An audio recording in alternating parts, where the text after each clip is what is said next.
നിനക്ക് ഉറക്കവുമില്ലേ?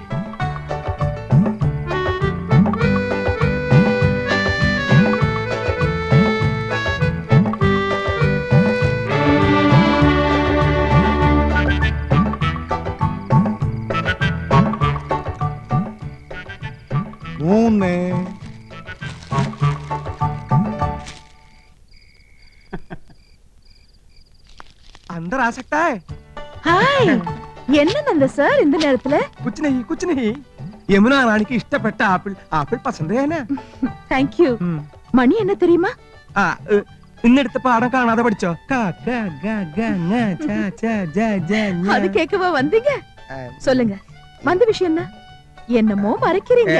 ഒന്നുമില്ല, ഉറക്കം വരുന്നില്ല. യമുന റാണിയായിട്ട് സംസാരിച്ചിരിക്കാലോ ഒന്ന്. இவ்வளவுதானே? I am also getting bored. வாங்க உட்காரலாம்.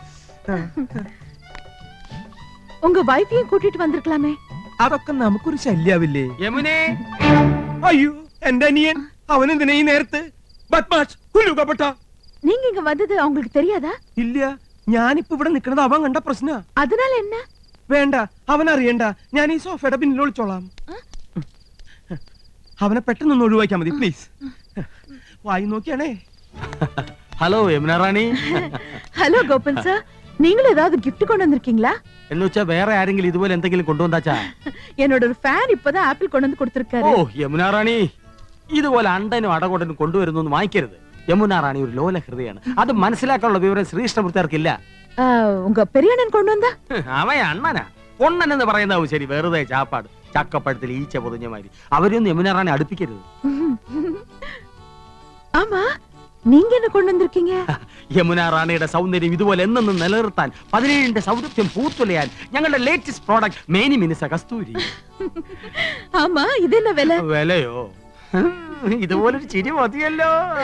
അയ്യോ മതി മതി, ഇപ്പൊ തന്നെ 10 ബോട്ടിലിന്റെ വിലയായി. உங்க சின்ன அண்ணன் வந்துட்டாரு. മറ്റൊരു പൊണ്ണൻ ഉണ്ട കണ്ണൻ. യമുന റാണി ഇനി ഇവിടെ നിന്നാ പ്രശ്നമാവും. ஏதோ சோஃபா பின்னாடி ஒளிஞ்சுக்கங்க. இந்த sofa. Kasthuri. Hello Rani. Hello mister Krishnakumar. Thanks. ഈ നേരത്തെ എന്താ വന്നതെന്നായിരിക്കും. യമുന റാണി ഒന്ന് ഫ്രീ ആയിട്ട് കിട്ടണ്ടേ? ആക്ടിംഗ് ഒന്ന് പ്രാക്ടീസ് ചെയ്യാമെന്ന് കരുതി. ஆமா, நீங்க இங்க வந்தது உங்க மனைவிக்கு தெரிஞ்சா? ഒന്നുമില്ല. உங்க பிரதர்ஸ்? Brothers, beggars. കലാഹൃദയമില്ലാത്ത ഇഡിയറ്റ്സ്. ഒരുത്തർ ഹിന്ദി വാദ്യർ, മറ്റൊരുത്തർ മെഡിക്കൽ റപ്പ്. 2 പോത്തന്മാരും ഇപ്പൊ കൂർക്കം വലിച്ചു കിടന്ന് ഉറങ്ങുന്നുണ്ടാവും. உங்க அப்பா? അച്ഛനാ എവിടെ? അയ്യോ വിടല്ലേ. അയ്യേ ദേ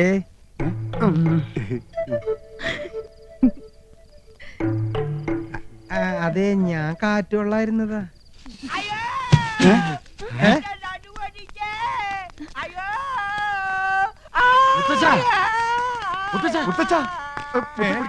മുത്തശ്ശന് എന്ത് പറ്റി മുത്തശ്ശ? ഒന്ന് പറയട്ടെ, യമുനാ റാണിയുടെ മാമി സന്താനവല്ലി വരുന്നെന്ന് കേട്ടു. എന്നാ അവരെ ഒന്ന് കണ്ട് ഈ റോസാപ്പൂ ഒന്ന് കൊടുക്കാന്ന് കരുതി ഞാൻ ഈ തൂട് വഴി കേറിയപ്പോഴാ അടിവയറ്റില് ഗുർമൻ പ്രശ്നം ഉണ്ടാക്കിയത്. പിടി വിട്ടുപോയടേ.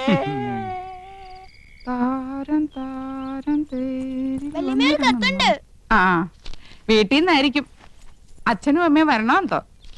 എന്റെ പറക്കോട്ട് ഭഗവതി, കല്ല് വെച്ച വള എവിടെയും ചോദിച്ചാൽ ഞാൻ എന്തൊരു സമാധാനം പറയും. താരം താരം തേരിൽ വന്നിറങ്ങുന്നു തീരം.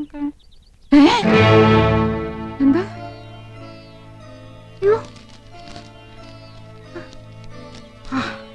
ആശ്വാസം. കത്ത് എനിക്കല്ല, ഇന്ദുവിനാ. ഇന്ദു, ഇന്ദു എവിടെ ആനന്ദം? അവൾക്കൊരു കത്തുണ്ട്. മോളിക്ക് തെറ്റി എന്റെ കൊണ്ട് തന്നു. ഓ, എന്നാ ഏടത്തിക്കുള്ള കത്ത് എന്റെയിലാ കിട്ടിയിരിക്കണേ. പൊട്ടിച്ചെന്നേ ഉള്ളു, വായിച്ചില്ല കേട്ടോ.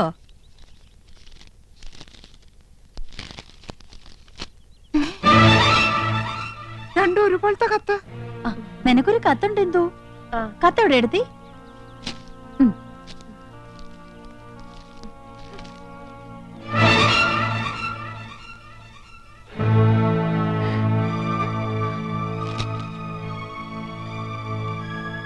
രണ്ടാൾക്കും കത്തുണ്ടല്ലോ.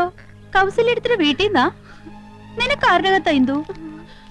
കാക്ക കരയണ കേട്ടപ്പോഴേ വിചാരിച്ചു ഒന്നീ കത്ത് വരും, അല്ലെങ്കിൽ ആരെങ്കിലും വരുന്നു വരുമെന്ന്. ഇന്നലെ മുതൽ എന്റെ ഇടത്തെ കണ്ണ് തുടിക്കാൻ തുടങ്ങിയതാ.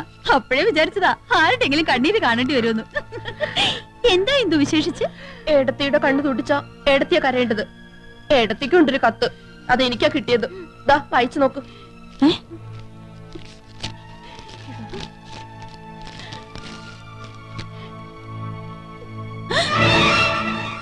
എന്താ ആനന്ദം എഴുതിയിരിക്കുന്നത്? ചേച്ചിയുടെ കത്തിൽ എഴുതിയിരിക്കുന്ന അതേ വാചകം തന്നെ. സഹോദരി, നിങ്ങൾ 3 പേരുടെ ഭർത്താക്കന്മാരിൽ ഒരാളും യമുനയും തമ്മിൽ അവിഹിത ബന്ധമുണ്ട്. ഇന്നോ ഇന്നലെ തുടങ്ങിയ ബന്ധമല്ല. ആദ്യമായി അവർ കണ്ണും കരളും കൈമാറിയത് യമുന നിങ്ങളുടെ വീട്ടിൽ അതിഥിയായി വന്ന ദിവസമാണ്. അയാൾ ഇപ്പോൾ യമുനയുടെ മാസ്മര വലയത്തിൽ തീർത്തും അകപ്പെട്ടു കഴിഞ്ഞിരിക്കുന്നു. പ്രായം മറന്ന ഒരു പ്രണയ കാവ്യം തന്നെ അവർ രചിക്കുകയാണ്. അയാളുടെ തമാശകളും പൊട്ടിച്ചിരികളും കാമുകിയെ ഹരം കൊള്ളിക്കുന്നു. അയാൾക്ക് യമുനയെയോ യമുനയ്ക്ക് അയാളെയോ പിരിയാൻ കഴിയാത്ത വിധം ബന്ധം ദൃഢമായി കഴിഞ്ഞിരിക്കുന്നു. വൈകാതെ അവർ മദ്രാസിലേക്ക് വിമാനം കയറുമെന്നാണ് സൂചന. ടിക്കറ്റ് വരെ എടുത്തു കഴിഞ്ഞിരിക്കുന്നു. ജാഗ്രത പാലിക്കുക, സൂക്ഷിക്കുക. ഒരഭ്യുദയകാംക്ഷി.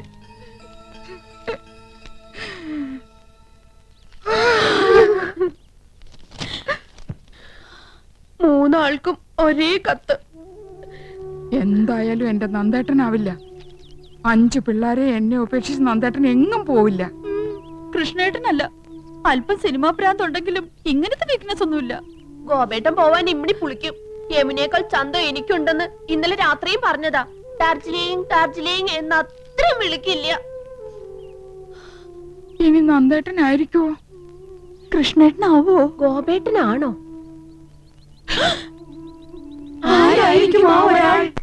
100 साल पहले मुझे तुमसे प्यार था, मुझे तुमसे प्यार था. ഹാപ്പി മൂഡിലാണല്ലോ. അതാണടി അച്ഛന്റെ ആരോഗ്യത്തിന്റെ രഹസ്യം. മനസ്സ് ഹാപ്പി ആയി ഇരുന്നാലേ ദേ ഇതുപോലെ എന്നും മാർക്കണ്ടേനെ പോലെ കഴിയാം. എന്നാ വേഗം ചെല്ലേ, അമ്മ കാത്തിരിക്കുന്നു. കാത്തിരുന്ന് മുഷിയാനുള്ള സമയമൊന്നും ആയില്ലല്ലോ. അരമണിക്കൂറല്ലേ ആയുള്ളൂ ഈ കൗസുവിന്റെ കാര്യം. വേഗം ചെല്ല്, വല്യച്ഛൻ നിന്ന് കിട്ടും. എന്താടി കാന്താരി വെല്ലുമി ഉണ്ടാക്കി വെച്ചിരിക്കണേ? ഞങ്ങളോട് പറയില്ലാന്ന്. എന്തായാലും വല്യച്ഛന് വല്യമ്മ ഒരു സമ്മാനം വെച്ചിട്ടുണ്ടെന്ന് മനസ്സിലായി. ഓ, ഇന്ന് വരെ ഒരു ഭാര്യയും ഭർത്താവിന് സമ്മാനം കൊടുത്ത ചരിത്രം ഉണ്ടായിട്ടില്ല. സമ്മാനം തരാൻ ഇന്ന് ഞങ്ങളുടെ വെഡിങ് ആനിവേഴ്സറി. അതൊന്നും അല്ലച്ചാ, ഇന്ന് അച്ഛന്റെ ദിവസാ. All the best. ശുക്രിയ.